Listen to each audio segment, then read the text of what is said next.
Cyaha c'ubugome kimeze nk'icyaha c'uburozi. Ikimenyetso ca Antikristo mu Batesaloniki ba kabiri tavuguruzwa kw'abayobozi b'amatorero. Uko kutavuguruzwa ngo hagire uvuga ngo uri mu mafuti bizana kaga kw'itorero rikarangwa n'intege nke. Ni ryari umudiyakoni yahawe inshingano yo gusana, yo gukora isanamitima mu bakristo. Gusenga everyday, gusenga buri munsi.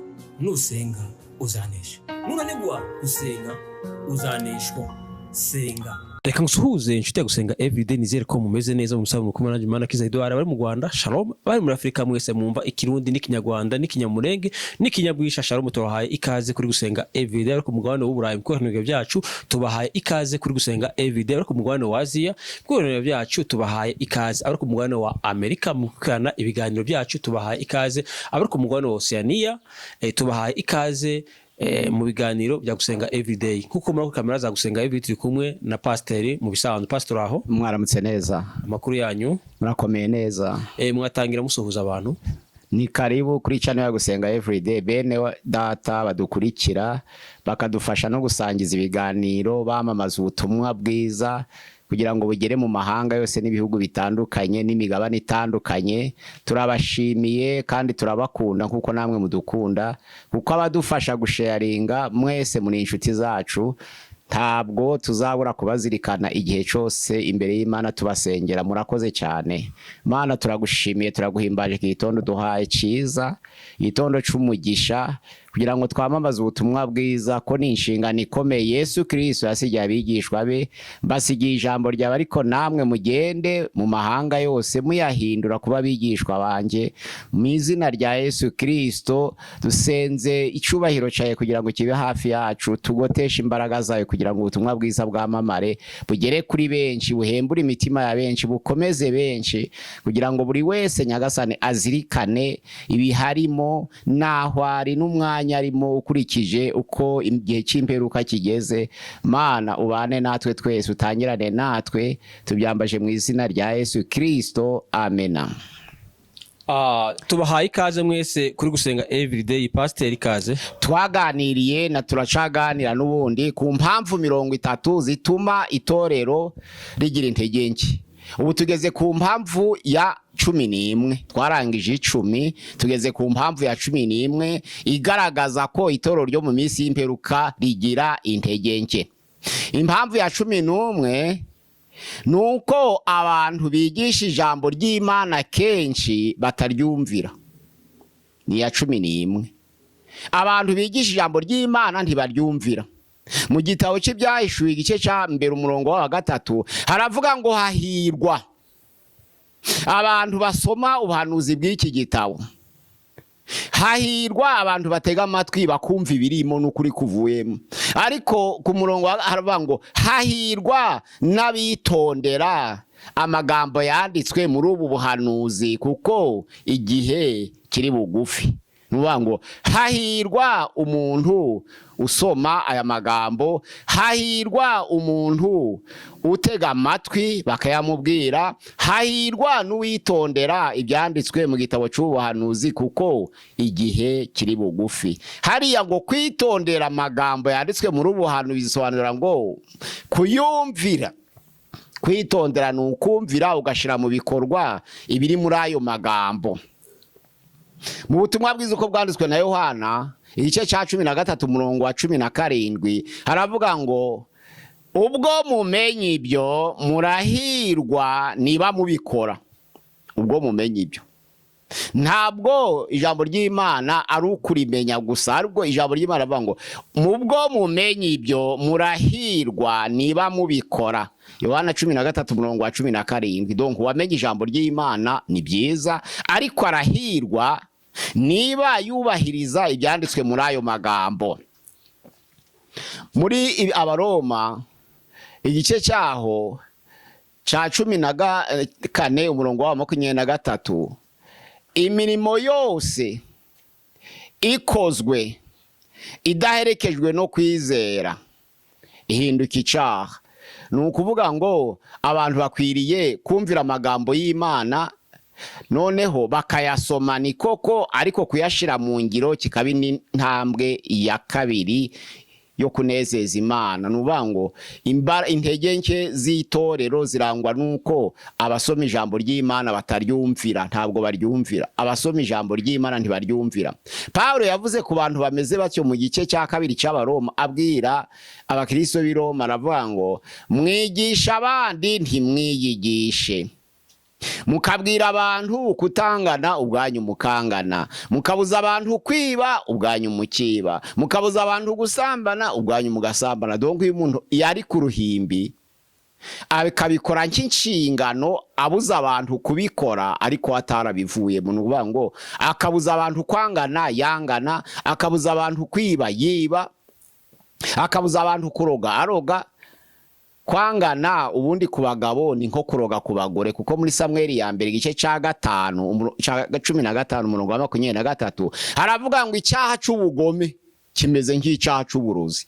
Nuvuga ngo abagabo bangana iyo baba abagore nibo bari kuba abarozi, niko Bibiliya ivuga. Ravuga ngo icyaha cy'ubugome gihwanye n'uburozi. Donc iyo abagore bangana bararoga, abagabo bakwangana bagahigana bakicana, nubundi nico kimwe. Ariko ijambo ry'Imana basoma ntabwo barikurikiza ngo barishire mu ngiro. Nizo mpamvu abigisha ijambo ry'Imana ntabwo baryumvira. Iyo ni impamvu ya mbere ya 11. Impamvu ya 12, abantu bashira imbaraga cyane ku mabwiriza y'abantu no ku mategeko y'abantu kurusha ku kwizera. Muri Matayo igice cya 15:8 kugeza ku 9 haravuga ngo ubu bwoko Yesu yabwiraga abayuda bumpimbarisha iminwa yabwo, ariko imitima yabo ikamba kure, bansengera ubusa kuko inyigisho zabo ari amategeko y'abantu. Abantu ntabwo bashishikara kuvuga ngo Imana yavuze ngo iki, ahora ngo ibyo twatumvikanyeho ni ibiki, twavuze ngo iki, twategetse ngo iki. Ntibavuye ngo ijambo ry'Imana ryo rivuga ngo iki. Kandi mu Baroma 14:23 aravuga ngo iyo mirimo yose dukora itishingikirize ku kwizera ihinduka icyaha. Wagira neza utizeye ni icyaha, wagirira abantu neza utizeye ni icyaha. Kuko mu Baheburayo igice cya 11:6 haravuga ngo rega utizeye nta na rimwe ashobora kunezeza Imana. Ariko abantu bagashira imbaraga ku mategeko y'ibihimbano by'abantu bahimbye bakurikije indamu, ntibashire imbaraga ku kwizera Imana. Iyo ni impamvu ya 12 ituma itorero ry'iminsi y'imperuka rirangwa n'intege nke. Gushira imbaraga ku by'abantu basezeranye, ku by'abantu bavuze, ku mabwiriza y'abantu, ku byo kanaka yavuze, ku byo kanaka yatubwiye, ntibashira imbaraga ku by'Imana yavuze ubwayo. Imana yaravuze ngo ntibishoboka kutizera anezeza Imana. Kuko wizera Imana agomba kubanza kwemera kwiriho kandi akizera muri we kwigororera abayishaka. Nukuvuga ngo gushira imbaraga ku mategeko y'abantu nibyo bituma itorero ry'iminsi y'imperuka rigira intege nke. Ni impamvu ya 12. Impamvu ya 13, hari abayobozi bamwe b'abatambyi benshi muri bo batavuguruzwa. Ni ya 13, kutavuguruzwa uri umuyobozi. Ngo narabivuze byararangiye nta ubasha kumvuguruza. Bizana kaga, bizana intege nke mu itorero, nta ubasha kumvuguruza. Ntabwo bitangiye ubu gusa, byatangiye muri 462 nyuma ya Yesu. Muri 380 itorero rimaze kwitwa Katolika irya Gikristo. Muri 462 niho haje ikintu cyitwa kuvuga ngo njyewe nsimbuye Imana ku isi, witwa Inosa, Papa Inosa aravuga ngo ndi ku isi, niba ushaka kugira icyo ubwira Imana banza wambwira. Ntabwo bishoboka ngo Imana ivugane nawe, banza ahubwo umbwire icyo ushaka. Kirashoboka ari ukunyuriyeho. Ni Inosa wa mbere muri 462. Kutavuguruzwa rero avuga ngo nukuvuga ngo icyo navuze kisa n'icyavuzwe n'Imana. Inkomoko rero ya Vicarius Filide niyo yakomotse kuvuga ngo iyo umuyobozi w'itoro ry'i Roma yicaye mu rusengero rw'Rwera ntavuguruzwa, icyavuzwe ntigihinduka. Nico cyakomeje koma ku bantu kugeza n'uyu munsi, kabona n'abashumba benshi ntibavuguruzwa, bakagendera ku mabwiriza ya Inosa. Ariko ugeze muri 538 witwa Papa Vigile. Papa Vigile aravuga ngo yiyambitse ubudahangarwa abihawe n'umwami Justiniye. Aravuga ngo njyewe sinshobora kwibesha ndi mu rusengero rwera, kuko urusengero rwitwa Basilique de Saint Pierre ni urusengero rwubatswe ku musingi wa Petero Mutakatifu. Iyo nicaye muri urwo rusengero sinshobora kwibesha. Ni Papa Vigile. Noneho baravuga ngo Papa ni intumwa y'Imana, le pape est le messager de Dieu, ntashobora kwibesha ari mu rusengero rwera. Kandi ikimenyetso ca Antikristo mu Batesaloniki ba kabiri igice ca 2:4 haravuga ngo ni umubisha wishirira hejuru kurwanya Imana n'igisengwa cose, akicara mu rusengero kugira ngo yiyite Imana. Umubisha wishira hejuru yishitwa Imana cose n'igisengwa cose, none akicara mu rusengero kugira ngo yigereranye nk'Imana. Nuvuga ngo ya Vicarius Filide yaturutse kutavuguruzwa kw'abayobozi b'amatorero. Ariko urebye uwitwa Constantinius muri 709 kugira ngo ubashe kwinjira mu rusengero rw'Imana, yari yarashizeho itegeko ryo kubanza gusoma ibirenge utamurebye mu maso. Kumusoma ibirenge utamurebye mu maso. Uko kutavuguruzwa ngo hagire uvuga ngo uri mu mafuti, bizana kaga kwitorero rikarangwa n'intege nke. Iyo utavuguruzwa nukuvuga ngo ubutwazi igitugu. Kandi muri Petero ya mbere igice ca 5:1 kugeza ku 4 haravuga ngo muyobore mudatwaza igitugu. Nuvuga ngo kutavuguruzwa ni kimwe no gutwaza igitugu. Kandi Petero yavuze ngo muyobore umukumbi w'Imana mubikunze mutatwaza igitugu. Bese hari ikintu cyo kuvugana, hari ikintu cyo kugira ibyo mwumvikanaho, ntihagire uwiyambika ico cubahiro cyo hejuru, kuko ico cubahiro umuntu agihabwa n'Imana. Ariko Petero avuga ngo muyobore umukumbi mutawutwaza igitugu, mumenye neza mwicishije bugufi. Kuko mu Bafilipi igice ca 2:4 haravuga ngo umuntu wese aho kwizirikana ubwe ahubwo azirikane n'abandi. Nukuvuga ngo kwicisha bugufi, mugaragaza umutima wo kwicisha bugufi. Nubwo waba uri umuyobozi ujigerageza kuvugana n'abantu neza kandi uciye bugufi, wemere kuvuguruzwa mbese. Kuko ntabwo umuntu aruta abandi ngo nuko ari umuyobozi, ahubwo nuko yahawe inshingano yo kubahagararira. Nizo mpamvu umuyobozi w'itorero agomba kureka attitude, nukuvuga ngo imyifatire yo kutavuguruzwa. Iyo ni igituma intege nke z'itorero zikomeza kugwira. Iya 14 nuko hubatswe intera ndende hagati y'ubutambyi n'uburayike. Nuvuga ngo hagati y'abatambyi n'abarayike habaye intera ndende, hagati bapfundikanya mu izindi nzego, ku buryo umuntu ashobora kuba ari umutambyi ariko ataziranye n'abayobora. Kandi muri Mariko igice cyaho ca 10:45 haravuga ngo Yesu ubwe ntabwo yaje kwikorera, ahubwo yaje gukorera abandi no gutanga ubugingo bwe kugira ngo abicunguye abenshi. Nuvuga ngo ntabwo icazanye Yesu ari ukwikorera. Nizo mpamvu kuko ari ugukorera abandi ugomba gukorera abuzi, ugakorera n'abakuzi. Ugakorera abuzi. Yesu ntabwo yaje kwikorera, ahubwo yaje gukorera abandi no gutanga ubugingo bwe kugira ngo abicunguye abenshi. Agomba kuba gukorera abazi. Iyo ntera rero hagati y'ubutambyi n'abarayike yabaye ndende cyane, ku buryo umunsi wa none usanga umutambyi cyangwa se ubuyobozi b'itorero hari abakristo benshi atazi, cyane abiyakije batabatirijwe muri iryo torero, akaba atazi naho batuye. Ariko ntushobora kumenya ibibazo by'abakristo utazi aho batuye. Ugasanga umuntu ahuye n'umukristo aramwitegereje atari kunciye mu maso. Umuntu aratura ugahembwa agakora imirimo y'itorero, none uravuze ngo aguciye mu maso. None se umuntu wageze iwe yaguca mu maso gute? Nto byashoboka. Uko kwirengagiza no kubaka intera hagati y'ubutambyi n'uburayike nabyo bizana intege nke z'itorero.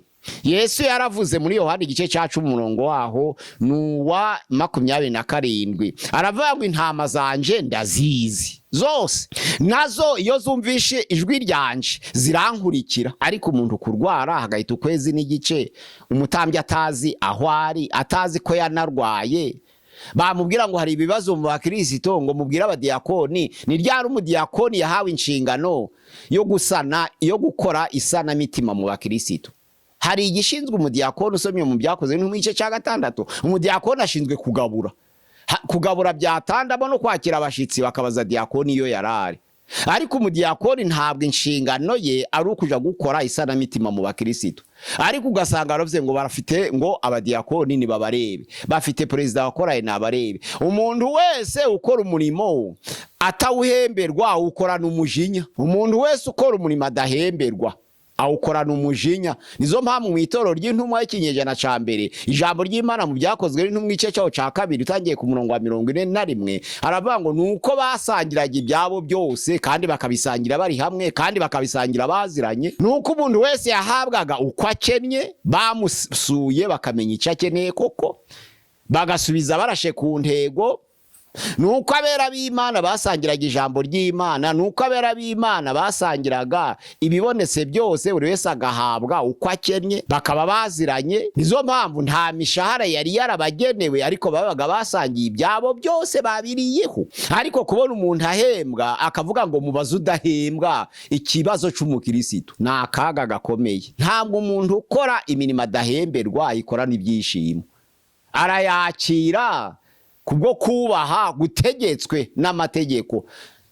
Ntabwo ari amategeko yo kwizera, ahubwo n'amategeko y'imirimo. Ico gihe biba bibaye noneho mu Baroma igice ca 3 umurongo wa 27 na 8 biba abagendeye mu mategeko y'imirimo atari amategeko yo kwizera. Kandi iyo ugendeye mu mategeko y'imirimo ukorana umujinya. Ariko umuntu ukorana ibyishimo ni umuntu ugendera mu mategeko yo kwizera, kuko hari amategeko yo kwizera n'amategeko y'imirimo. Iyo ari imirimo abantu bayakorana umujinya, abantu bayakorena umujinya. Nizo mpamvu umupasiteri kubwira umukristo ngo ushinzwe iki gice nta cizere koko cyaba kigaragara ko agishinzwe, ko nta gihemberwa. Ntiyareka akazi ke ngo aje gusura abakristo kandi hari ubihemberwa, atabihemberwa kandi afite imirimo imutunze, arakubesha ngo narabasuye. Nizo mpamvu iyo ntera hagati y'ubusaseridote n'uburayike nayo ituma itorero rigira intege nke. Iyo umukristo abango ntibansura, nawe ntabwo agira imbaraga n'umwete mu murimo w'Imana, ntabwo ahagurukana umwete, ntabwo akora umurimo w'Imana ashishikaye, oya, ntabwo akorana umwete, oya. Iyo ntera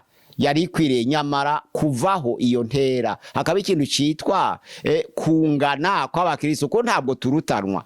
Pawulo yaravuze ngo mumpa icubahiro, mugaha Kefa icubahiro, mugaha Apolo icubahiro. Abakorinto ba mbere igice ca mbere utagiye ku murongo wa 12 n'abakorinto ba mbere igice ca 3 utagiye ku murongo wa 7 ya ku murongo wa 10 aravuga ngo bamwe bakavuga ngo nje ndu wa Pawulo, abandi bakavuga ngo ndu wa Kefa, abandi bakavuga ngo ndu wa Apolo. Pawulo avuga ngo mudukure mu bitekerezo. Ntabwo mu izina rya Pawulo arimwo mwabatirijwe, ntabwo Pawulo ari wababambye, hari Yesu wabambwe. Koko nshobora gutera Apolo kuhira, ariko ukuzana Imana. Yesu Kristo niwe mugomba gutumbira, niwe wababambiwe, mwabatijwe mu izina rye, niwe uruta bose, niwe uturuta twese. Twubwacu ntabwo turutana, ntabwo abakristo mu itorero n'abatambyi n'abakristo, kandi umuntu wese wakeye Yesu nk'umwami n'umukiza nabahinduka umutambyi. Nizo mpamvu muri Petero ya mbere igice ca 2 umurongo wa 9 haravangwa ariko mwebweho mwahindutse ubwoko bwatoranijwe, muri abatambyi b'ubwami, n'abakristo n'abatambyi, muri ishanga ryera, muri abantu Imana yaronse kugira ngo mwamamaze ishimwe ry'abahamagaye ikabakura mu mwijima ikabageza mu muco w'itangaza. N'abakristo n'abatambyi, abantu bose imbere y'Imana rero barangana. Nizo mpamvu mu Baheburayo igice cyaho ca 5 umurongo wa 1 kugeza kwa 4 haravuga ngo iyo umutambyi atoranijwe mu bantu, umutambyi atoranwa mu bantu, umutambyi mukuru, ariko agatoranya nabo bantu kubw'abantu kandi akora Imana, nubanga gutoranwa agatoranwa n'Imana kubw'abo bantu. Ijambo ry'Imana riravuga ngo akwiriye kwihanganira abayobye n'abatagira ubwe. Nizo mpamvu mu murimo we w'ubutambyi no gukiranura ibyera agomba kubanza kwitambira ubwe no mbere yo kugira ngo atambirire n'abandi. Akwiriye kwihanganira abatagira ubwenge n'abayobye, kuko ubwe agoswe n'intege nke. bisobanura ngo abantu bose barangana imbere y'Imana. Yesu gusa twizera, Yesu gusa watubambiwe, Yesu gusa mu izina rye twabatirijwemo ni uturuta twese. Iyo ni ya 14 impamvu ituma itorero ry'iki gihe rirangwa n'intege nke. Impamvu ya 15 rero, abantu babwiriza ijambo ry'Imana ntibaryigisha. Hariya muri Tito igice cyaho cya 2 umurongo waho wa 7 haravuga ngo mwiyigisha ryawe uje ugaragaza ko uri icyitegererezo kandi uje wigisha ijambo ry'Imana udakora ibintu byo gupfa gutera waraza. Nukuvuga ngo guta igihe aho kugira ngo wigishe ijambo ry'Imana. Abantu barabwirizwa ariko ntibigishwa.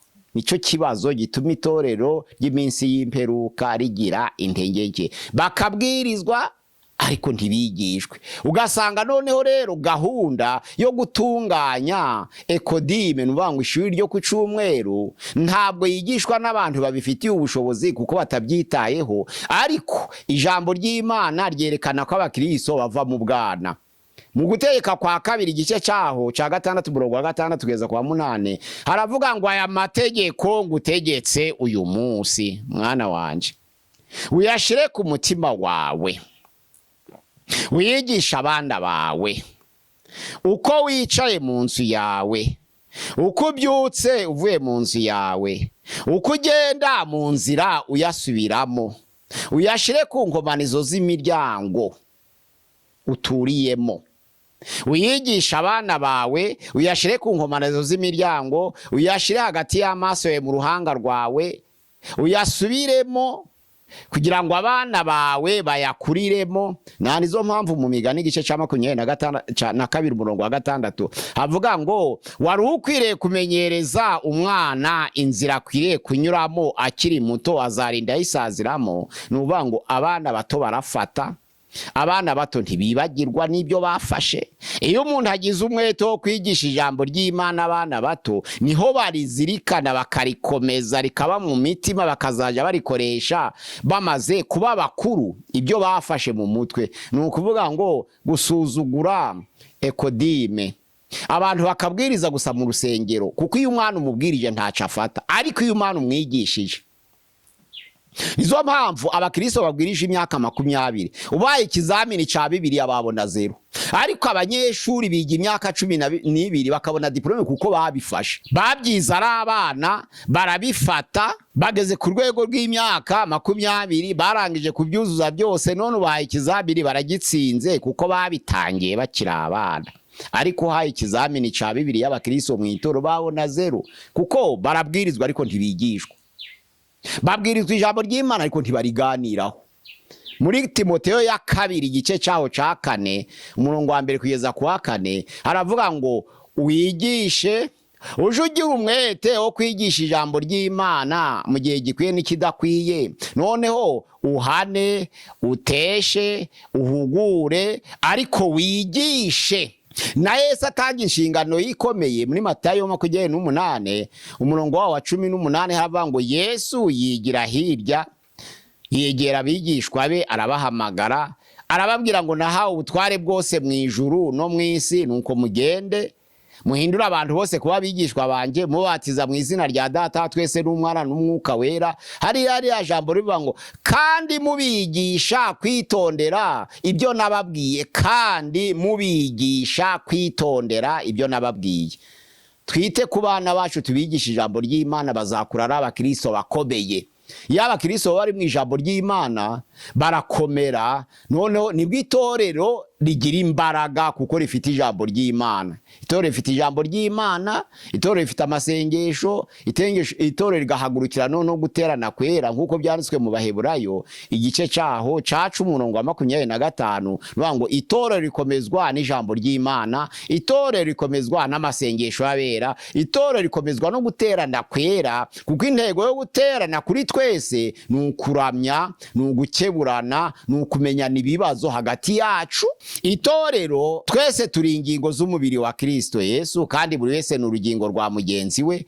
Uko rero urugingo rwakomere ku mubiri wose ntiwishime, niko mu Kristo yarakwiriye kugira ibyago abantu bose ntibishime. Nuvuga ngo dukwiriye kwigisha ijambo ry'Imana tudatera waraza, tukigisha ijambo ry'Imana turyumvira, tukigisha ijambo ry'Imana turikuye ku mutima, atari kugira ngo turikorere inshingano, ahubwo tukabikorana umutima ukunze, tutabikorana gutwaza igitugu, ahubwo tubikora tubikunze, kugira ngo Yesu nagaruka azasanga itorero rifite imbaraga. Ngizi ngingo iya 11, iya 12, iya 13, iya 14, iya 15. Nubango iya 11, iya 11 nukubaha ijambo ry'Imana, iya 12 nugushira imbaraga ku kwizera kuruta gushira imbaraga ku mabwiriza y'abantu, iya 13 nukwikuramo kutavuguruzwa kw'abatambyi, iya 14 nukura intera ndende hagati y'ubutambyi, ubusaseridote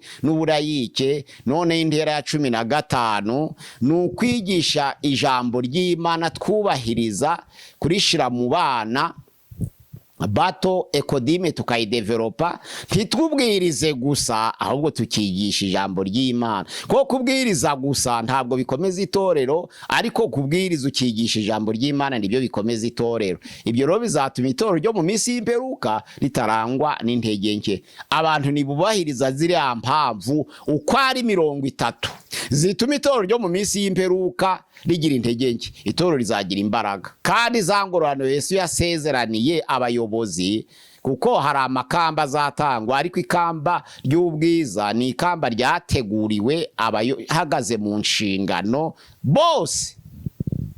Nibazihagararamo neza inshingano bazahabwa ikamba ry'ubwiza. Imana yacu dusange kandi dukomereze mu ijambo ryayo mu izina rya Yesu Kristo. Amen. Pastor wakoze, reka tugushimire tukubwire ngo Imana iguhe umugisha. Reka dushimire nawe waranye mu biganiro tukubwire ngo Imana iguhe umugisha. Nawe ushaka kwa rwambere rweze kuri gusenga everyday, tugusaba kana subscribe, ushaka kora sub no gusaza ubona ibiganiro byacu bitagwe Pastor tugara ku musazo. Niki wakongeraho kuri channel ya gusenga everyday? Bene data kudukurikira murakoze, turabashima, muri inshuti zacu.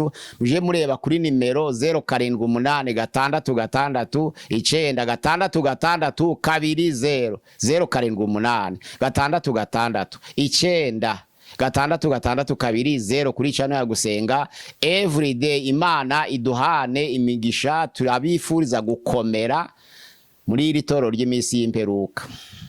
Murakoze cyane, reka tubabwire ngo ikiganiro ubutaha. Shalom shalom. Shalom.